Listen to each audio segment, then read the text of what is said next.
Well, hello everybody. It's Travels with Dottie, and it's the last day of September 2024, September 30th. It's a Monday, and I'm out in, those of you that know me know this is my favorite place at Preferred RV Resort.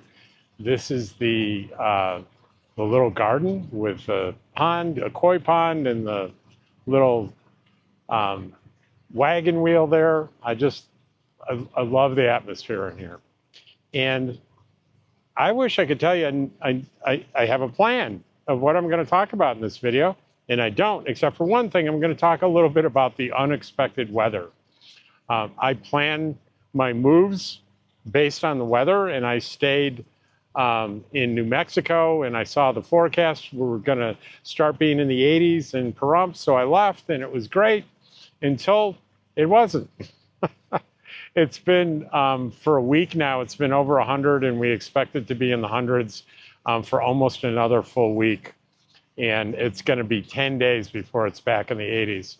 So the good news is that my rate as a member here includes utilities, so I can run my air conditioner, and I run my air conditioner even at night here now. So it's a little tough because there's not a lot I can do outside during the day. It is 10:30 now, and it's really pretty hot out there. It's shaded in here, so it's nice and comfortable right now, but in an hour or two, it's not going to be. So when you're a nomad and you're traveling in your RV, you're going to run into unexpected weather patterns. Think about the people that were the RVers that have been in Florida and up and down the East Coast, and how terrible things must be for them. So I don't really have all that much to complain about, do I? So I'll talk a little bit about plans. Round about the middle of November, and that's going to depend on the weather too, and Quartzsite. I'll be heading to Quartzsite, and I'm really excited about that. I'm going to be with my friends in Quartzsite, and I'm going to be there all winter, starting in November, and I'll probably go through when it starts getting warm in March, probably. Anyway, I'll stay until it starts getting warm, and then I'll head back up here to Pahrump, and I'll hang out here until probably May 28th or so, or 27th, maybe. I'll give myself, 3 days or so to get up to Eagle Nest in my old spot up there. And one of the things I have to do is find a way to protect myself parking in that field in my truck from my wires getting chewed up by mice and other such critters, so I don't have an even bigger expense next year. So I'm going to be researching all these methods, and I'm going to do a little experimentation up there in the field to see which methods work and which don't. I have this sort of vision of trying various repellents out, maybe in boxes out in the field, and see which ones are effective and which aren't. Because mostly people say, they get online and they do, hey, I have this method for repelling rodents from chewing wires, and it works because no rodents have chewed my wires. So we don't know whether that's because of the repellent or because there are no rodents chewing the wires, you know what I mean? So we need it's kind of a control. And we're going to try to do that in next year. One of my things is there's an abandoned resort there that is privately owned, and you can't go in there. It's fenced and no trespassing. I'm going to try to write a letter to the owner, who's from Midland, Texas, and ask for permission for me to just go in there and take shots of the interior of these abandoned buildings, which, I don't know. I guess if I include some kind of legal release to release them from any liability, they might do it. I don't know. We'll see. Or they may not respond to me at all. They may say no. They may say yes. We'll see what happens there. But I really, really love to do that. So what else in my plans? Nothing really exciting. One of the things I've been waiting for is this new legislation that was passed by the House of Representatives bipartisan that passed and went to the Senate in April. I expected it to be passed pretty fast. And this legislation allows us YouTubers back into national parks filming without a permit. But it's been stuck since April with no sign of what's going on with it. There's been no activity since April. I found out who introduced the bill, who sponsors the bill, and I sent an email to their office asking, what the heck? Why is it still stuck? Because I'd really love to, it's a short trip, less than an hour, to Death Valley, and I'd love to do a comprehensive video on Death Valley because I think it's really cool. But right now I can't. I did apply. There's an application process that says basically if you're exercising your First Amendment rights, news gathering, which I am, you don't need a permit. So I went through that whole process and they wrote back and they said, well, you can exercise your First Amendment rights in front of our visitor center, but that's it. You can't go anywhere else. So that's not useful to me to do a video going out to and standing in front of the visitor center and doing a video like this. I want to show people the park, but they're not going to allow that. I did get a response back from the park that basically said, no, you can't. But with this legislation, I'll be able to. So definitely, you'll see a video real quick if that legislation passes, or if I get an answer from that congressman's office. So what else? I'll probably still go, you know what I can do legally? This is crazy. I can film all I want for a video in all the sites I go to, public access, all over Death Valley National Park. When I produce the video, if I produce it using still images and not moving images, I'm fine. I don't need a permit. Isn't that crazy? If I string a bunch of stills together and make motion out of it, it's illegal. It's a crime.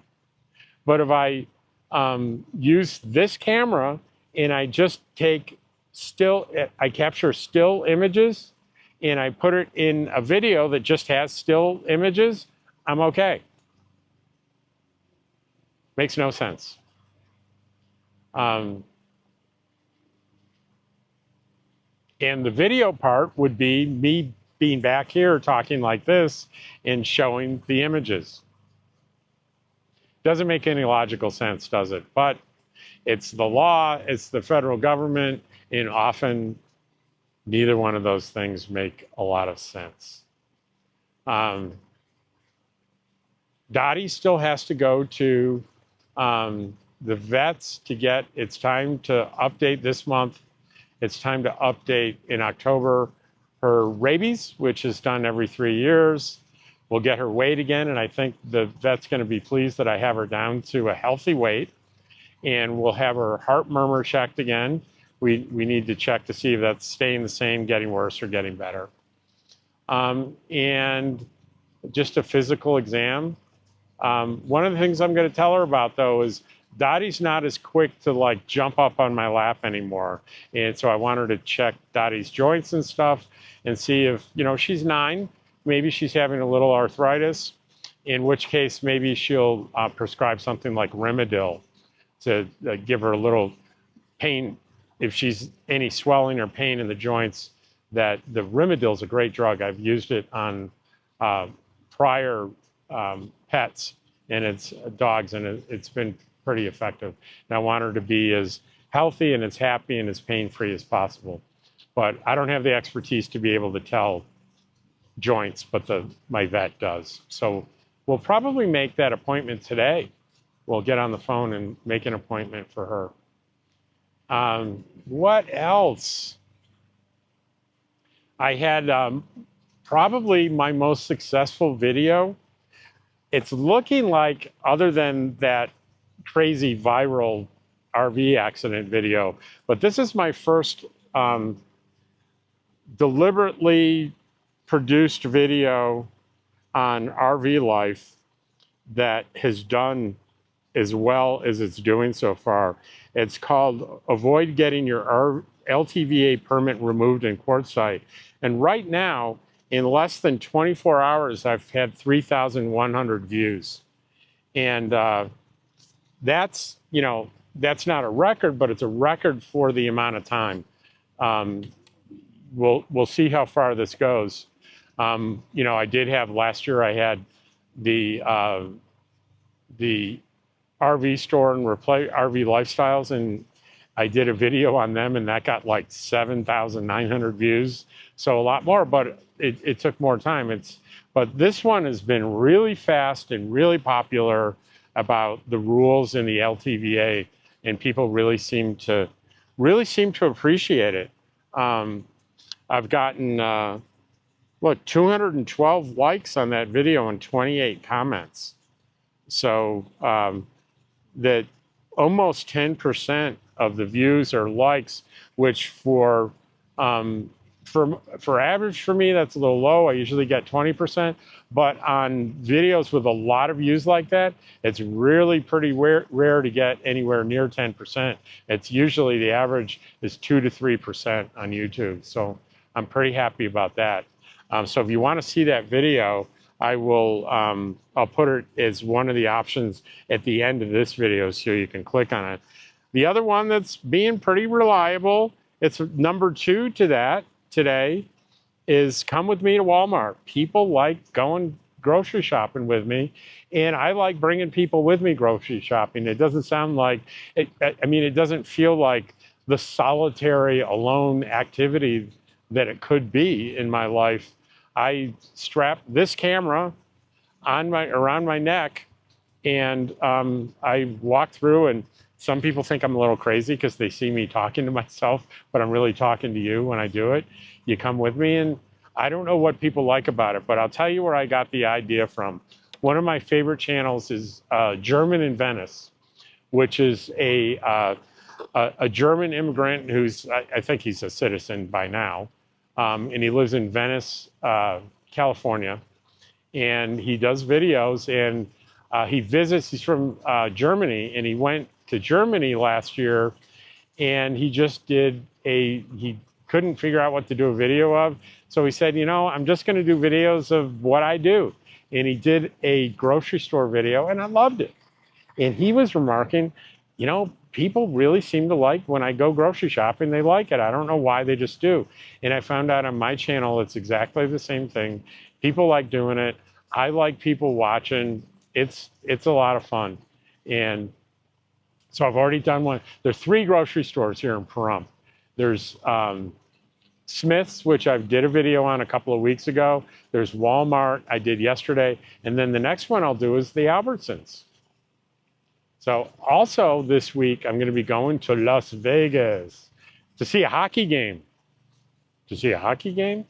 Is it an NHL game? No, it's not. A guy that I really care a lot about, his name is Shane, and he and I were partners on this special project before I retired in Fairfax County, where it was called the Community Response Team.